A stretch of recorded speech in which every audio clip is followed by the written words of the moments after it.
मित्रों नमस्कार। आज हम लोग चर्चा करेंगे उन लोगों के बारे में जो बिल्कुल जीवन से निराश हो गए हैं, बिल्कुल डिप्रेशन के गिरफ्त में आ गए हैं, जिनको ये लगता है कि इस जीवन से तो अच्छा है मर जाना ही।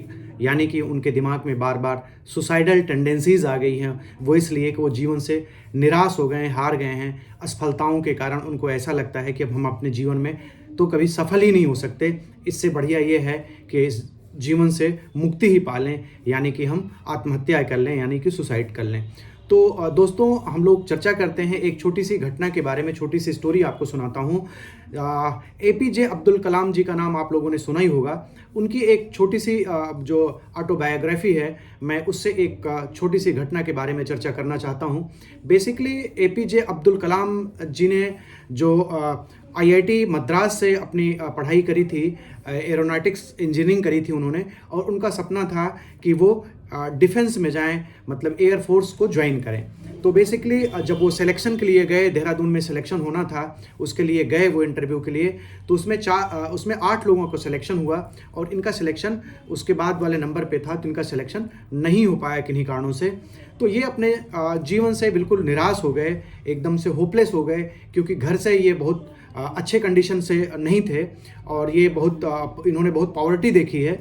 और उसके बाद इन्होंने जब इनका सिलेक्शन नहीं हुआ तो इनके मन में बहुत ही बुरे ख्याल आने शुरू हुए और ये जीवन से बिल्कुल निराश हो गए। इनको ये लगने लगा कि अब इस जीवन से तो अच्छा है कि मर जाना ही अच्छा है, मतलब कि ये जीवन अब किसी काम का बचा नहीं है। मैं असफल हो रहा हूँ, मैं तो सेलेक्ट नहीं हुआ, इसका मतलब है कि मैं अपने जीवन में कभी सफल नहीं हो सकता और मैं जाके ही क्या करूँगा। तो बेसिकली देहरादून से वो ऋषिकेश गए हुए थे, गंगा जी के किनारे शाम को टहल रहे थे और वहाँ से उनके मन में यही आया, गंगा जी में कूद के अपने प्राण को हम त्याग दें। तो बेसिकली वहाँ पे एक स्वामी शिवानंद संत वहाँ पे घूम रहे थे और उनकी निगाह इनके ऊपर पड़ी और कहीं न कहीं संत थे तो उन्होंने इस बात को शायद जज कर लिया हो। तो स्वामी शिवानंद जी ने इनको अपने पास बुलाया और पूछा कि बेटा क्या बात है। तो इन्होंने पहले तो बोला कि स्वामी जी कोई बात नहीं है, बस ऐसे ही मैं टहल रहा हूँ। लेकिन उसके बावजूद भी स्वामी जी इनको लेके आश्रम गए, बोलो चलो बेटा मेरे साथ आश्रम चलो। तो ये आश्रम इनको लेके गए, इनको खाना पीना खिलाया, इनको वहाँ रखा। सुबह इनको बोला कि बेटा जाओ और आप अपने घर को लौट जाओ और अपना पढ़ाई करो या अपने करियर पे ध्यान दो। बेसिकली तब तक ये बात इनके दिमाग में आ गई थी कि ये क्वेश्चन, चूँकि ये महात्मा है तो शायद इनको पता ही होगा, तो मैं इसके बारे में मैं पूछता हूँ कि मेरा सिलेक्शन क्यों नहीं हुआ, मैं सफल क्यों नहीं हो रहा हूँ।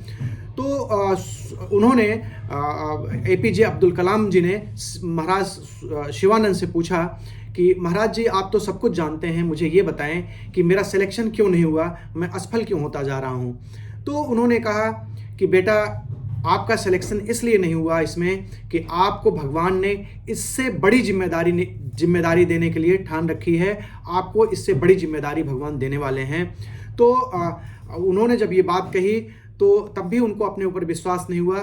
स्वामी जी ने इनको समझा बुझा कर भेजा और चीज़ें आप लोगों के सामने हैं। एपीजे अब्दुल कलाम वही हैं जो आज इस दुनिया में नहीं है, लेकिन जो उनकी बनाई हुई जो मिसाइल है, जो उनकी टेक्नोलॉजी है अपने देश को दी हुई, आज भी हमारे देश में वो नाम रोशन कर रही है। और एक जो टेक्नोलॉजी उन्होंने दिया देश को, उसका आज भी लोग गुणगान करते हैं। आज वो देश में नहीं है, लेकिन ये कहानी उनकी आप लोगों के लिए बहुत ही प्रेरणादायक है, जीवन को बदलने वाली कहानी है ये। मित्रों, एक बात आप समझ लीजिए कि जब भी कभी आपके दिमाग में ये बात आए कि ये चीज़ हमारे लिए नहीं हो पा रही है या हम इस प्रयास को कर रहे हैं, हमारा कैरियर यहाँ नहीं बन पा रहा है, मैं बार बार असफल हो रहा हूँ, तो मित्रों ये आप दिमाग में ये फीडबैक दीजिए कि शायद भगवान ने इससे भी अच्छी चीज़ कोई हमारे लिए ढूंढ के रखी है और निसंदेह वो चीज़ आपको मिलने वाली है। ये कई बार ये कहा जाता है कि हम उस दरवाजे पर बार बार इम्पैक्ट तो करते रहते हैं जो नहीं खुलता, लेकिन बहुत सारे दरवाजे जो हमारे खुले हुए हैं शायद हमारी निगाह उन पे नहीं पड़ती, जो कि हमें कम मेहनत में वहाँ पे हमें बहुत अच्छी चीज़ें हमारा इंतज़ार कर रही होती हैं। तो मित्रों, जीवन बहुत ही ब्यूटीफुल है और आप कभी भी निराश ना हो। जीवन में बहुत सारी अपॉर्चुनिटीज़ हैं, आपका जीवन ऐसा नहीं है कि एक चीज़ में आप असफल हो गए तो जीवन आपका वहीं ख़त्म हो गया। तो ये आप अपने दिमाग में फीडबैक डालें कि जीवन किसी एक चीज़ के ख़त्म होने से जीवन ख़त्म नहीं हो जाता। जीवन बहुत ही ब्यूटीफुल है, भगवान ने इसको डिज़ाइन किया है। अगर आपके मन की बात नहीं हो रही है तो वो मन की बात नहीं है, तो कहीं ना कहीं भगवान के मन की बात है, गॉड के मन की बात है। अगर ऊपर वाले के मन की बात है तो जाहिर सी बात है कि वो चीज़ आपके लिए आपसे बेहतर होगी जो कि भगवान ने आपके लिए सोचा है। तो निसंदेह मित्रों, कभी भी जब आप निराश हों, जब डिप्रेस हों, तो इस घटना को ज़रूर याद करें कि कभी न कभी हमारे जो मिसाइल मैन थे एपीजे अब्दुल कलाम जी, वो भी जीवन से हार चुके थे, लेकिन बाद में उन्होंने पूरी दुनिया को दिखा दिया कि एक व्यक्ति जो है, जीवन से हारा हुआ व्यक्ति पूरी दुनिया में कैसे अपना परचम लहराता है। इसी कहानी के साथ ये चर्चा हम ख़त्म करते हैं। आप लोग इंथुजियास्टिक रहें, मोटिवेटेड रहें, आप कभी भी निराश और डिप्रेस ना हो, क्योंकि ह्यूमन नेचर है हमेशा आगे बढ़ने का। आप पॉजिटिव रहें, पॉजिटिव थिंक करें।